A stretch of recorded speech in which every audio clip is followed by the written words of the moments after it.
नमस्कार, मैं कविता जोशी आप सभी का स्वागत करती हूँ हमारे YouTube चैनल आह्वान पर। आइए सुनते हैं आज शाम की कुछ प्रमुख खबरें। पश्चिम बंगाल के राज्यपाल जगदीप धनखड़ ने ममता सरकार पर साधा निशाना।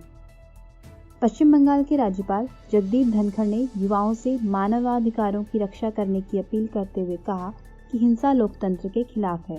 उन्होंने कहा, पश्चिम बंगाल में चुनाव बाद हुई हिंसा की पीड़ा देखकर जिस हद तक इसकी भयावहता का प्रसार हुआ, मैं आपको बता सकता हूं कि हिंसा लोकतंत्र की दुश्मन है।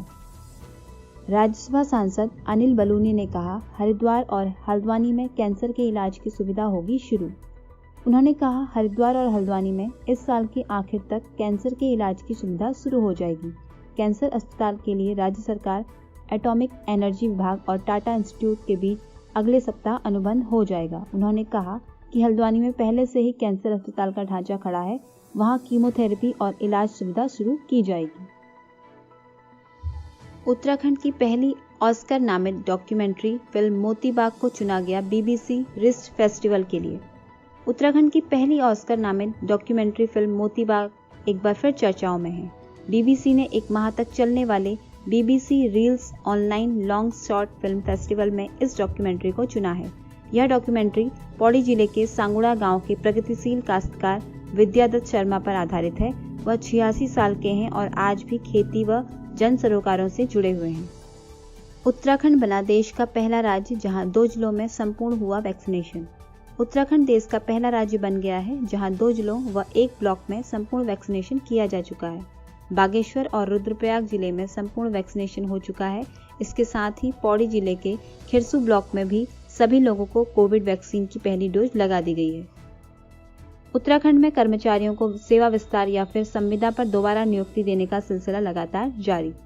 उत्तराखंड में एक तरफ बेरोजगारों की फौज है, दूसरी ओर सरकारी महकमों में कर्मचारियों को सेवा विस्तार या फिर संविदा पर दोबारा नियुक्ति देने का सिलसिला लगातार जारी है। वन निगम ने ऐसे 1.5 दर्जन कर्मचारियों को रिटायरमेंट के बाद स्केलर के पद पर संविदा पर नियुक्ति दे दी है, जिन्हें पूर्व में 46 साल की उम्र हो जाने के कारण इस पद पर प्रमोशन के लिए अयोग्य करार दिया जा चुका था। दोनों डोज लगाए हुए 15 दिन पूरे होने पर ही मिलेगा विधानसभा सत्र में प्रवेश। उत्तराखंड विधानसभा के आगामी 23 अगस्त से शुरू होने वाले मानसून सत्र में कोरोना वैक्सीन की दोनों डोज लगाए हुए लोगों को 15 दिन का समय पूरा होने पर बिना RT-PCR टेस्ट के प्रवेश की अनुमति होगी। विधानसभा अध्यक्ष प्रेमचंद अग्रवाल ने स्वास्थ्य विभाग की अपर सचिव सोनिका से बैठक के उपरांत यह बात कही। मसूरी में वीकेंड पर अधिकतम 15,000 पर्यटकों को दी जाएगी अनुमति। कोरोना संक्रमण की रोकथाम के लिए वीकेंड पर मसूरी आने के लिए 2 पहिया वाहनों के प्रवेश पर भी पाबंदी रहेगी। केवल उन पर्यटकों को ही आने की अनुमति होगी जिनके पास देहरादून स्मार्ट सिटी पोर्टल पर ऑनलाइन पंजीकरण एवं 72 घंटे पूर्व की कोविड नेगेटिव रिपोर्ट होगी और मसूरी में होटल बुकिंग का साक्ष्य होगा। उत्तराखंड SOG टीम ने 2 तस्करों को गिरफ्तार कर 2.5 किलो चरस की बरामद। लालकुआं किच्छा मार्ग पर SOG टीम ने 2 तस्करों को गिरफ्तार कर 2.5 किलो चरस बरामद की है। दोनों चंपावत से चरस लेकर आ रहे थे जिसे रुद्रपुर में बेचा जाना था। पुलिस ने दोनों आरोपियों के विरुद्ध NDPS एक्ट में केस दर्ज कर जेल भेज दिया है। महाराष्ट्र में शिवसेना व भाजपा के बीच जुबानी जंग जारी। पूर्व CM व वरिष्ठ भाजपा नेता देवेंद्र फडणवीस ने शिवसेना पर निशाना साधते हुए कहा है कि केंद्रीय मंत्री नारायण राणे के गुरुवार को बाल ठाकरे स्मारक के दौरे के बाद उसका सुदृढ़ीकरण करने वाले मूल शिवसेना को नहीं मानते हैं।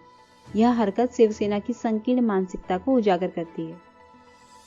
बंगाल हिंसा, कोर्ट ने मानव अधिकार आयोग की समिति की रिपोर्ट को बताया दुरुस्त।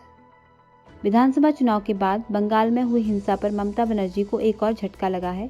पहले तो कलकत्ता हाईकोर्ट ने हिंसा की जांच CBI से कराने पर सहमति दी और अब कोर्ट ने मानव अधिकार आयोग की समिति की रिपोर्ट को दुरुस्त बताया है। कलकत्ता हाईकोर्ट के न्यायमूर्ति IP मुखर्जी का कहना है कि मानव अधिकार आयोग की समिति के दुराग्रह से ग्रसित होने के आरोपों में कोई दम नहीं है। पूर्व प्रधानमंत्री राजीव गांधी की 77वीं जयंती आज। कांग्रेस के पूर्व अध्यक्ष राहुल गांधी ने दी श्रद्धांजलि। दिल्ली स्थित वीर भूमि पहुंचकर कांग्रेस नेता राहुल गांधी ने पूर्व PM और अपने स्वर्गीय पिता राजीव गांधी की जयंती के मौके पर पुष्पांजलि अर्पित कर उन्हें याद किया। इस मौके पर उनके साथ लोकसभा में कांग्रेस के नेता अधीर रंजन चौधरी, कांग्रेस के वरिष्ठ गुलाम नबी आजाद, शक्ति सिंह गोहिल समेत कई अन्य कांग्रेसी नेता भी मौजूद रहे। उत्तर प्रदेश के ऊर्जा मंत्री श्रीकांत शर्मा ने सपा के राष्ट्रीय अध्यक्ष अखिलेश यादव पर कसा तंज। उन्होंने कहा कि सपा मुखिया को 400 सीटें जीतने का ख्याल दिल बहलाने के लिए अच्छा है। ऊर्जा मंत्री ने कहा कि पहले सरकारें अपने परिवार के साथ माफिया को लाभ पहुंचाने का कार्य कर रही थी, लेकिन भाजपा की सरकार जरूरतमंदों और गरीबों को लाभ देने का कार्य कर रही है। ये थी आज की कुछ प्रमुख खबरें। नमस्कार।